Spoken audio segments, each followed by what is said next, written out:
Hi hello friends, అందరికీ నమస్తే. నేను పీవీసీ మున్నాని మాట్లాడుతున్నాను. ఫ్రెండ్స్, నేను 2-3 డేస్ బ్యాక్ ఒక వీడియో తీయటం అయితే జరిగింది కోవా బన్ గురించి.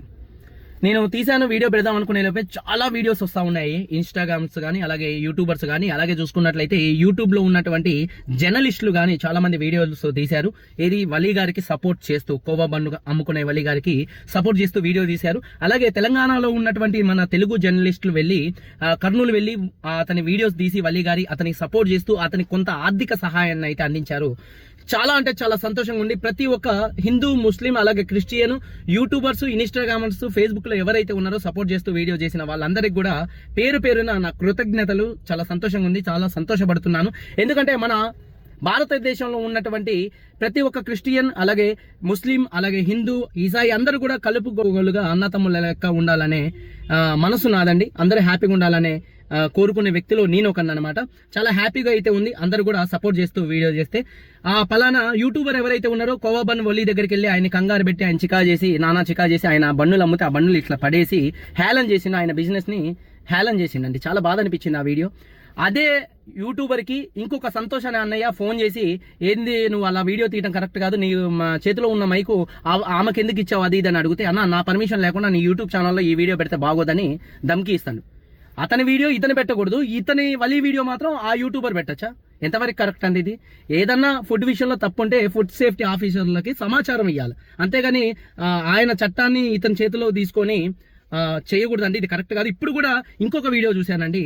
ఒక ఆమె వచ్చి అదే యూట్యూబ్ ఛానల్ సంబంధించిన లేడీ వచ్చేసి కోవా బన్ను కోసి దాంట్లో బ్రెడ్ పెట్టి ఒక జర్నలిస్ట్ కి బ్రెడ్ పెట్టి టూ అని ఊసి జర్నలిస్ట్ కి ఇస్తుంది. ఈ బన్ను నువ్వు ఎలా తింటావు? ఆయన నేను తిన్నానా అని అంటాడు. మరి ఇటువంటి బన్ను వాళ్ళు అమ్మితే నువ్వు ఎలా తింటావు? వాళ్ళు తూ అని ఊసినప్పుడు మీరేమన్నా వీడియోలు తీసారా? మీ దగ్గర ప్రూఫ్ ఉందా? ఒకవేళ వాళ్ళు ఆ పని చేస్తే మాత్రం అది తప్పే. అది హిందూ చేసినా, ముస్లిం చేసినా, క్రిస్టియన్ చేసినా పక్కా తప్పే అండి. ఒక హిందూ చేస్తే హిందూ సమాజాన్ని మొత్తం తప్పుపడతాం కరెక్ట్ కాదు. ఒక ముస్లిం తప్పు చేస్తే ముస్లిం సమాజాన్ని మొత్తం తప్పుపడతాం కరెక్ట్ కాదు. ఒక క్రిస్టియన్ తప్పు చేస్తే క్రిస్టియన్ సమాజాన్ని మొత్తం తప్పుపడతాం కరెక్ట్ కాదండి. ఒకవేళ తప్పు పట్టారా ఎవరైనా, అతను చదువుకున్న వ్యక్తే కాదు, లోక జ్ఞానం కూడా తెలియదనే అర్థం అనమాట. వలీదైతే ఎంతవరకు కూడా తప్పైతే లేదండి. వాళ్ళు 40 నుంచి 50, ఈ రోజు ఏదో హిందువులని ఖరాబ్ చేయడానికి వాళ్ళు రాలేదు. 40-50 సంవత్సరాల నుంచి వాళ్ళు అదే బిజినెస్ లో ఉన్నారంట. వాళ్ళ చుట్టుపక్కల ఉన్న ఇటువంటి హిందూ సోదరులు కూడా ఫుల్ సపోర్ట్ గా మాట్లాడుతున్నారు. దాన్ని బట్టి అర్థమవుతుంది కదా వాళ్ళ కుటుంబం ఏంది, వాళ్ళేందనేది.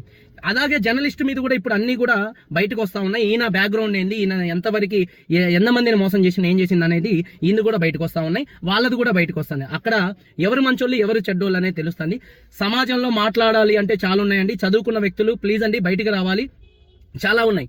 మనం ట్యాక్సులు కట్టే డబ్బులు మొత్తం రోడ్ల మీద పెడితే రోడ్లు కుంగిపోతున్నాయి, ఫ్లైఓవర్ల మీద పెడితే ఫ్లైఓవర్లు కూలిపోతున్నాయి, అలాగే హాస్పిటల్లో పెడితే హాస్పిటల్ మొత్తం కూలిపోతున్నాయి, మొత్తం క్రాకులు వస్తున్నాయి. అలాగే రోడ్డు మీద చదువుకునే పిల్లగాళ్ళు, రోడ్డు మీద మంచిగా చదువుకునే పిల్లగారు రోడ్డు మీదకి వచ్చి వాళ్ళు అడుక్కుంటారండి. చాలా అంటే చాలా బాధాకరంగా అనిపిస్తుంది. ఇటువంటి పోరాడాలంటే చాలా ఉన్నాయి. హాస్పిటల్లో కుక్కలు తిరుగుతున్నాయి, నార్త్ లో హాస్పిటల్లో ఎలకలు తిరుగుతున్నాయండి, ఎమర్జెన్సీ ఐసీయూలలో. వీటి మీద పోరాడండి, వీటి మీద పోరాడండి. పిల్లగాళ్ళ చదువు మీద పోరాడండి. పనికిరాని అన్ని తీసుకొచ్చి కొంతమంది యూట్యూబ్ ఛానల్స్ అయితే ఉన్నాయండి. కొన్ని యూట్యూబ్ ఛానల్స్ పనికిరాని చెత్త మొత్తం హిందూ ముస్లిం మీద వీళ్ళకి గొడవ పెట్టాలా, వాళ్ళు కొట్టుకుంటా ఉంటే వీళ్ళ కడుపు నింపుకోవాలి, ఇది హ్యాపీ వీళ్ళకి చాలు. ఇటువంటి వాళ్ళు కొత్త యూట్యూబ్ ఛానల్స్ అయితే మన తెలుగు రాష్ట్రాల్లో అయితే వెలుస్తున్నాయి. అన్న, నా హిందూ సోదరులందరికీ కూడా ఒకటే మాట చెప్తున్నాను, చేతులెత్తి దండం పెడుతున్నాను అన్న, ఇటువంటి వాళ్ళని మాత్రం ఎంకరేజ్ చేయకండి. తెలుగు జర్నలిస్టులు ఎవరైతే ఉన్నారో ఇటువంటి వాళ్ళని మాత్రం తరిమి కొట్టండి ప్లీజ్ అన్న.